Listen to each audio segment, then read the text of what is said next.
Thank you for joining us for another Hagley History Hangout. My name is Gregory Hargreaves, Assistant Director of the Center for the History of Business, Technology, and Society at the Hagley Museum and Library in Wilmington, Delaware. Now, during these history hangouts, we like to bring you some of the great work being done by scholars who have received support in the form of research grants and fellowships of different kinds from the Hagley Center. One such scholar joins me today. Chris Morris is Professor of History at the University of Texas at Arlington. Chris, thanks for speaking with me today. Oh, my pleasure. Let's start by painting with broad strokes, so to speak. What is it that Okay. you're researching and writing about at the moment? The commodification of nitrogen. So this substance that is all around us, 78.8% of the atmosphere, all living creatures, plants and animals need it. But with the exception of a few types of bacteria, no living organisms can access it. And so for most of life on the history of life on Earth, plants and animals have relied on these bacteria to take it out of the atmosphere, and the term is fix it, usually turning it into ammonia that plants can access. And then animals eat plants, and animals eat animals that eat plants, and it moves up the food chain. But what happened beginning mostly in the 19th century was people, farmers, sharp businessmen, increasingly chemists, figured out how to find sources of fixed nitrogen and trade it around the world, primarily to farmers. It was also used, forms of nitrogen compounds were important for munitions, nitrates and gunpowder, for example. And that's where the DuPonts and the Hagley Museum comes in. And then early in the 20th century, chemists and industrialists figured out how to bypass the organic sources of fixed nitrogen, the work done by bacteria, and fix it themselves industrially. And so that's my project, really. Because it's this thing that's all around us. Think of the ocean, and you're thirsty, and there's that water all around you, and you can't get access to the drinkable water because of the salt that's in it, and you depend on normal processes of transpiration. You want the ocean to evaporate, and then you capture the rainwater or the condensation of the ocean that leaves the salt out. And that's sort of what happened. And it's this long process of figuring out how to get a hold of nitrogen in such a way that you can package it, ship it, sell it, buy it, apply it anywhere in the world. And it's a history that's never been told completely. There have been histories of guano, and histories of nitrates, and histories of various the industrial synthetically fixed nitrogen, the Haber-Bosch process, that as it's known. But the whole story of capturing nitrogen in such a way that it can be commodified is what I'm working on. What a fascinating project. And it seems to me that the theme is that you have this incredibly abundant resource, but it needs to be mediated in order to make it accessible and valuable, especially in an economic context. Exactly. Yes. In an economic context, and that economic context becomes global, but it's also scientific, figuring out how to do it, and it's also very much social. It involved, because it was so important to life and to agriculture in particular, but also to munitions. So life and death, we might say. Then it had social dimensions to it as well. So my particular story is told uh, from the perspective of an Alabama sharecropper in the early 20th century who needed to put nitrogen in his soil. His cotton plants needed it. There was no negotiating with the soil and the plants. Those were, fixed laws of nature, we might say. So that gave the fertilizer dealers, the guano, as he called them, guano dealers, even though it wasn't, we're not talking bird guano here, it was just a synonym for fertilizer. Hmm. But the dealers had leverage over him. And on several occasions, when they thought they could drive him into bankruptcy and grab his land and his mules and his plows and everything on the cheap through a bankruptcy auction, they just stopped selling him the nitrogen fertilizer. And so he had to figure out how to deal with that on several occasions. Ultimately, he ended up in a shootout and went to prison.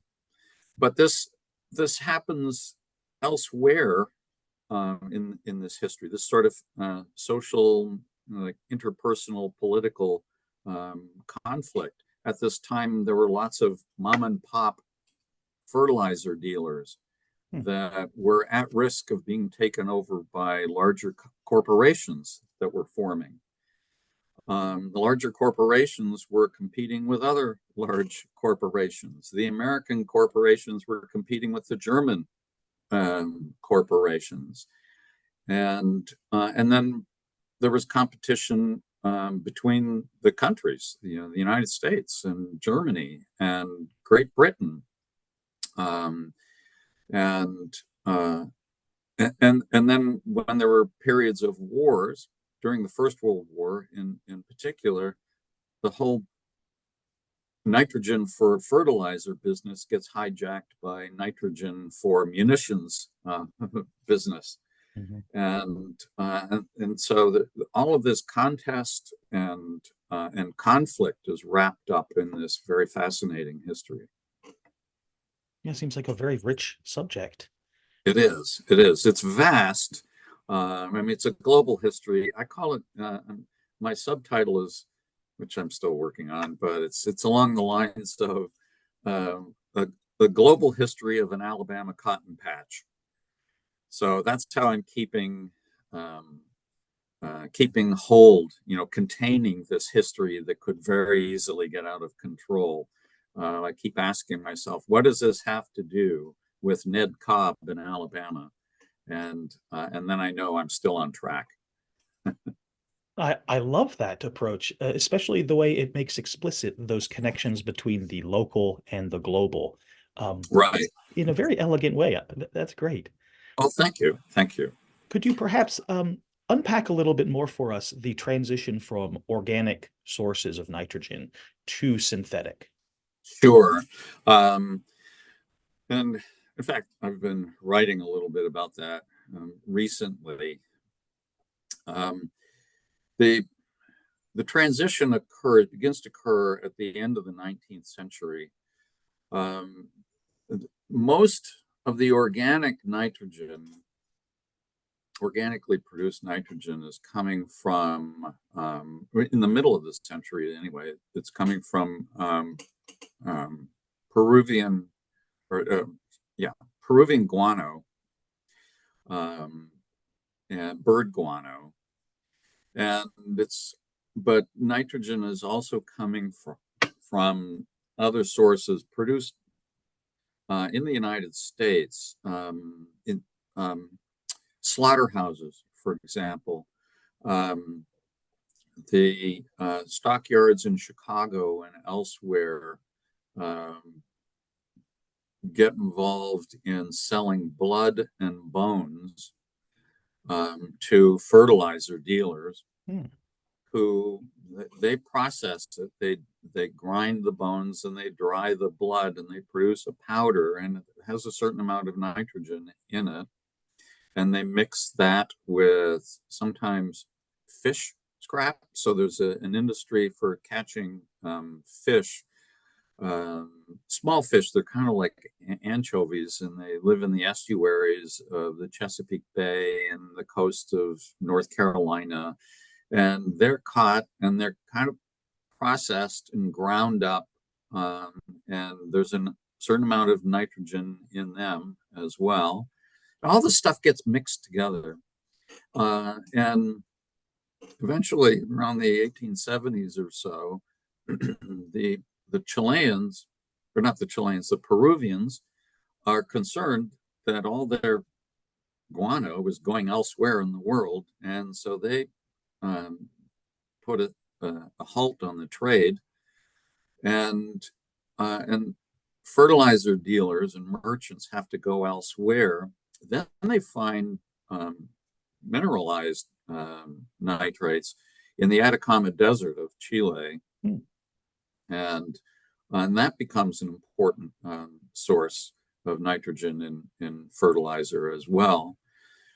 But there's really not enough that can be gathered, extracted from sources around the world. And in particular, the trade itself puts certain countries at a strategic disadvantage. Germany, for example, realizes that if it's going to get nitrogen for its soil, it's got to trade with Peru and Chile and other places. And that puts it at the mercy of the British Royal Navy. And of course, we know, what they were seeing or imagining was exactly what happened in the First World War when the Royal Navy blockaded Germany. So Germany and a few other countries in Europe and Scandinavia begin to develop alternative ways of capturing and fixing atmospheric nitrogen. The problem with that, the real block in that process, was that atmospheric nitrogen actually consists of two nitrogen atoms in a very strong triple bond that needs to be broken if you're going to make other compounds with the nitrogen, like ammonia. And that's what a few species of cyanobacteria are able to do, but the rest of us can't. And for people to do it industrially, they need a tremendous source of energy. So the chemists tried to figure out first how to do it if you have access to energy.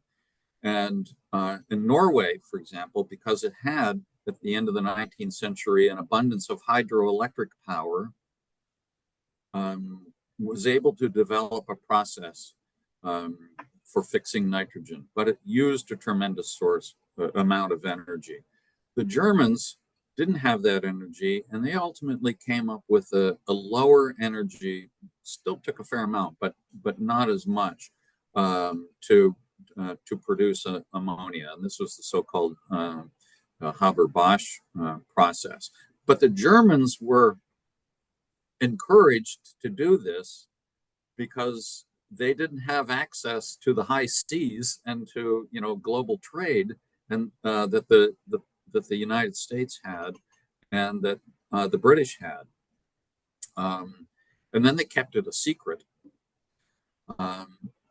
as they're working on this. But at the same time, in the 1890s, there was this growing concern about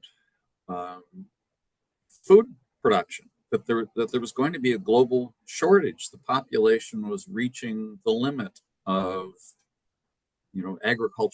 global agricultural output.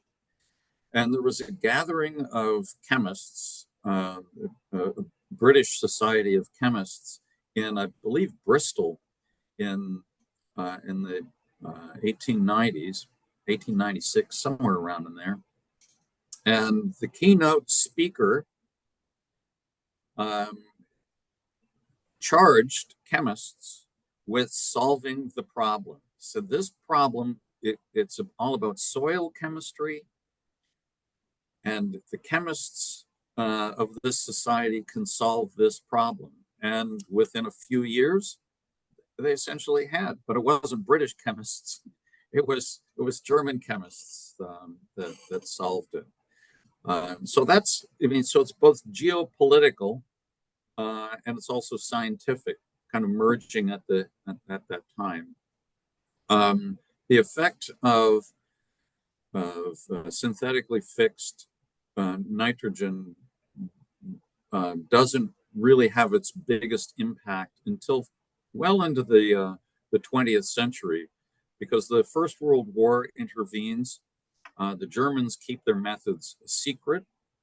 There's a lot of industrial espionage that goes on, and then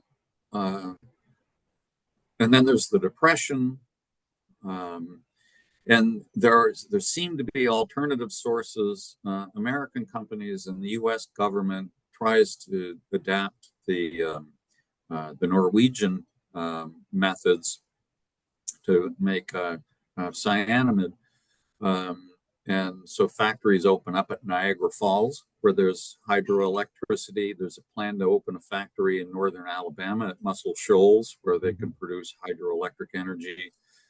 But eventually, the Haber-Bosch process makes its way into the U.S. During peace times, the German producers, BASF is the major German producer, wants access to the American market. American companies want access to the technology, and they work out, but they don't want the Germans actually selling in the American market, and they work out arrangements.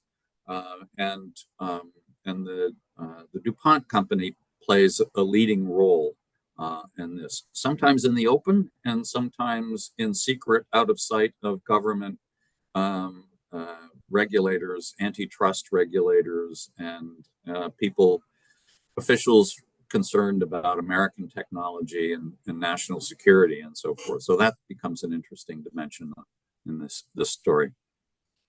Now, I suspect it was DuPont that brought you to the Hagley. Yes, it was, and of course the science and technology in general. I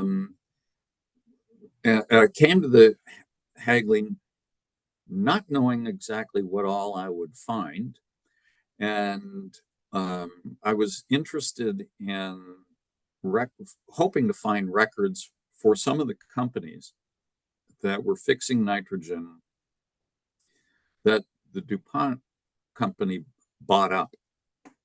And I was hoping that maybe those records exist in the Hagley archives, and a lot of them did, and they were very helpful in figuring out just some of the personalities, the chemists and the businessmen, and the different technologies that they were working on. But what I found was more information on the global business and political side of this history than I was aware of. And I was surprised to find how central DuPont was in that history. That they were, because they're primarily a munitions manufacturing company, at least at that time, and I was more interested in fertilizer. What I learned while I'm working at the Hagley was the relationship between the two, and that DuPont and other businessmen were very aware of the relationship and operated accordingly. So if DuPont was, it did open factories that made fertilizer, but if it opened factories that made ammonia to produce nitrates for munitions, it also sold ammonia to other companies for fertilizer. It had the knowledge so that it could operate munitions factories that the government opened up, the War Department, as it was called at the time, opened up to make weapons. This was during the Second World War, to make munitions, and then to continue to operate these government factories during peacetime for a couple of years until the factories were transitioned to civilian use, primarily for fertilizer, at which point DuPont either withdrew, and it did in many cases, and other companies took over the facilities, or it held on to them. But what I mostly learned about was DuPont's efforts to work with the Germans to get the technology, maintain control over the American market, and essentially carve up the world into spheres of influence. The Germans created a cartel, really, in Europe. The American companies didn't officially join the cartel, but negotiated with them. And what was at stake was access to places like China, as well as South America, to sell nitrogen fertilizer, ammonia. And a lot of this was done secretly. And beginning in the early 1930s, actually it goes back into the 20s in the case of DuPont. And it continues even into the war. After the war had started, DuPont and IG Farben, which is the huge conglomerate that includes BASF at this time in Germany, are colluding to control the technology and production of ammonia that will be used in weapons even during the war.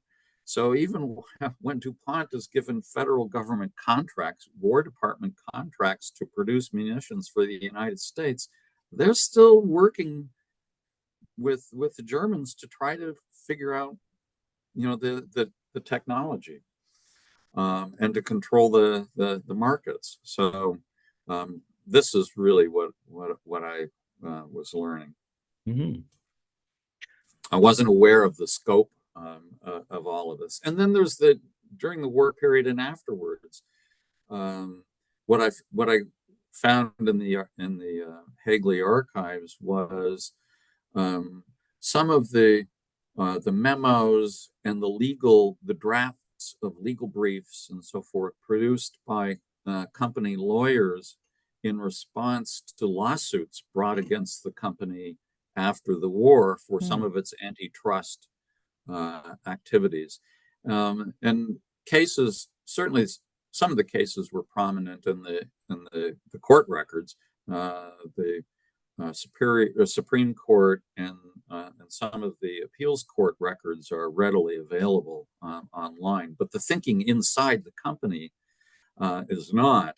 And that was pretty interesting. And just the memos between some of the executives, the way they reacted. I can imagine them like, getting word that there's yet another antitrust suit, and you read the memo, and from the tone of the memo, I can imagine the man having a temper tantrum in his office, like, oh, I can't believe another one, Don't they understand this isn't an antitrust? This isn't antitrust activity. This is just business. So that's especially helpful to me because it puts life, it puts flesh and blood on this history. Mm-hmm.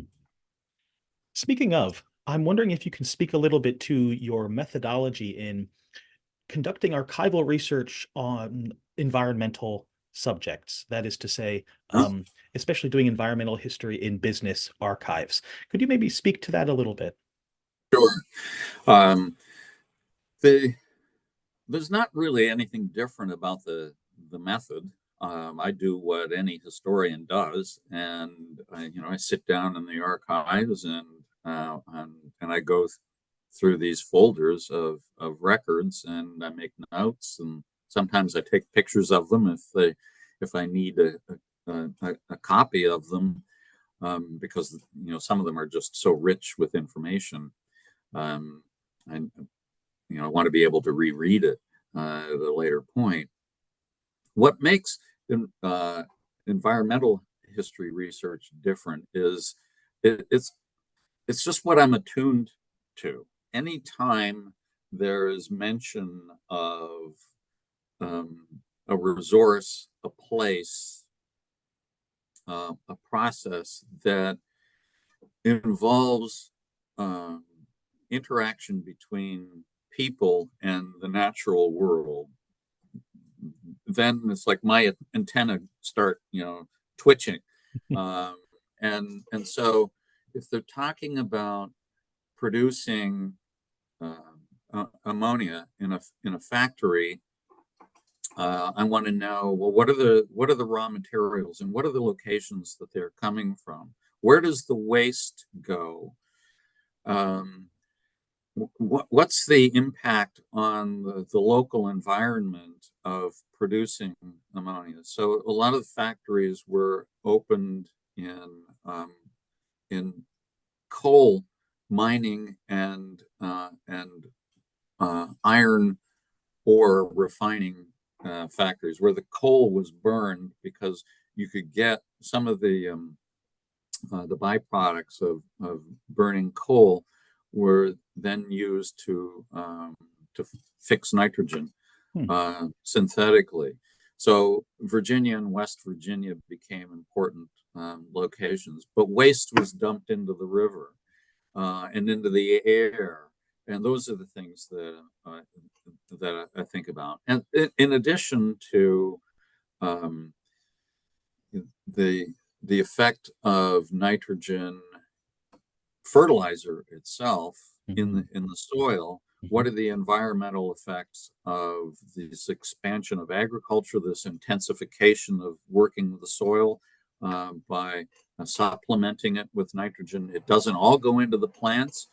A certain amount of it runs off into the oceans. We're familiar with the phenomenon these days of hypoxia, when agricultural runoff feeds algae in the oceans. The algae blooms and then dies, and the bacteria feeding on the dead algae sucks all the oxygen out of the water, and the fish die. So all of these sorts of connections I begin to think about when I'm just looking at documents, in a business library or any other library. Well, Chris, thank you so much for taking the time to speak with me today. It's just been really great. Well, it's been my pleasure. I could talk about this all day long, in case maybe every day, if in case it doesn't appear that way. I really can talk about this. It's a fascinating subject. It really is. And thank you very much. And for the audience, if you would like more Hagley History Hangouts, more information on the Center for the History of Business, Technology, and Society at the Hagley Museum and Library, you can join us online. Visit hagley.org. That's HAGLEY.org. Don't be a stranger.